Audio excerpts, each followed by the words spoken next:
Assalamu alaikum students, how are you? I am your physics teacher Masood Farid. Welcome to Physics with Masood. Today I will teach you about tension and acceleration in the string. Outlines of the topic are here. First of all, we will discuss what is math क्या चीज़ है and its unit और इसका ऐसा unit क्या है उसको discuss करेंगे. What is weight and its example with its ऐसा यूनिट. वेट क्या चीज़ होती है इसके बारे में पढ़ेंगे और फिर हम स्टडी करेंगे व्हाट इज़ टेंशन क्या है एंड गिव इट्स एग्जाम्पल और इसकी एग्जाम्पल पे बात करेंगे. Motion of two masses attach to the ends of string which pass through a frictionless pulley. दो मैसेज हैं जो एक स्ट्रिंग से अटैच किए गए हैं और इसे एक पुली से पास किया गया है. इसको हम डिस्कस करेंगे. सबसे पहला हमारा टॉपिक है व्हाट इज़ मैथ क्या चीज़ है. The quantity of matter possessed by the object that does not change bye changing its position. के मैटर की क्वांटिटी किसी भी ऑब्जेक्ट की उसकी अगर हम पोजीशन चेंज कर दें तो उसकी क्वांटिटी चेंज ना हो उसे हम मैथ कहते हैं और इसे हम स्मॉल लेटर m से रिप्रेजेंट करते हैं.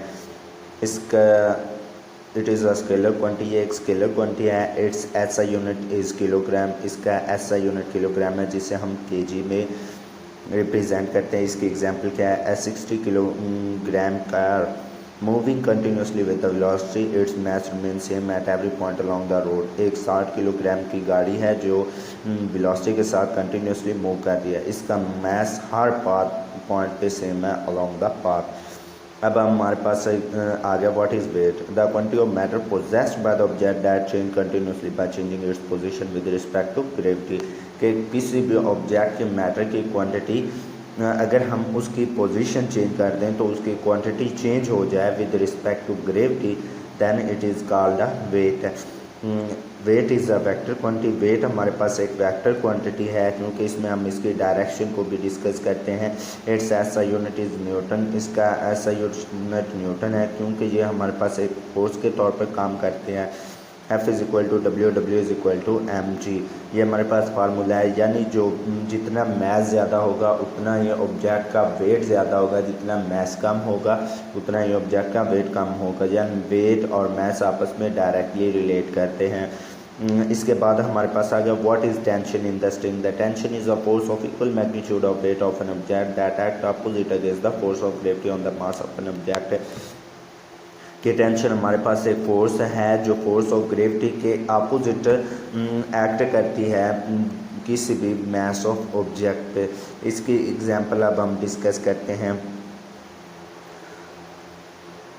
A mass is attached with a rope at one end whose other end is attached with a rigid stand. The mass is hanging vertically downward. Therefore, tension is produced in the string which act upon upward against the force of gravity which act upon the object downward. यानी हमारे पास एक mess है जिसे हमने एक string के साथ अटैच किया हुआ है और इस एक स्टैंड के साथ हमने वर्टिकली हैंग किया हुआ है. तो टेंशन स्ट्रिंग में पैदा होगी जो कि हमारे पास mass of object weight of object के इक्वल है. और ये टेंशन जो है ये फोर्स ऑफ ग्रेविटी के अपोजिट एक्ट कर रही है. इसके बाद हमारे पास है two masses are attached with the string which pass through a pulley. इस टॉपिक को हम डिस्कस करने वाले हैं. ये हमारे पास एक लॉन्ग क्वेश्चन है. सो हम अपना टॉपिक स्टार्ट करते हैं.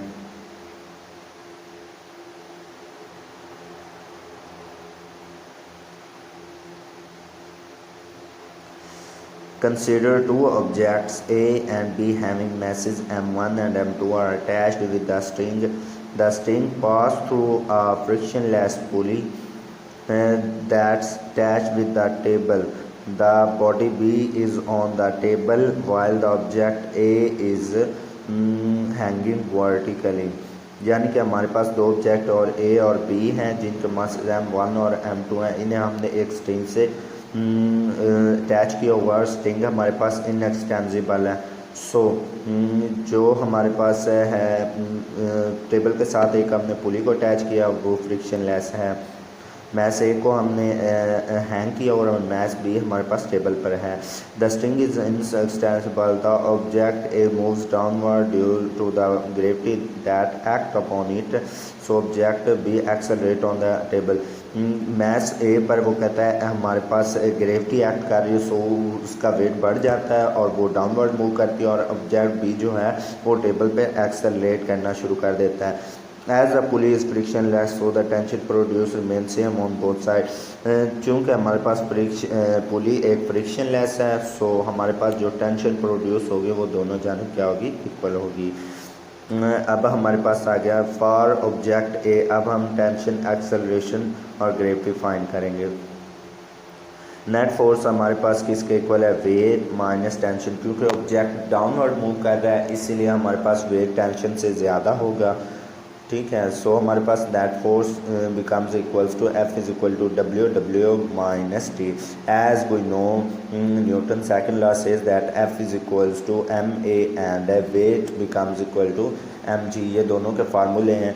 For object A while mass is m1, so it force become m1a and weight becomes m1g।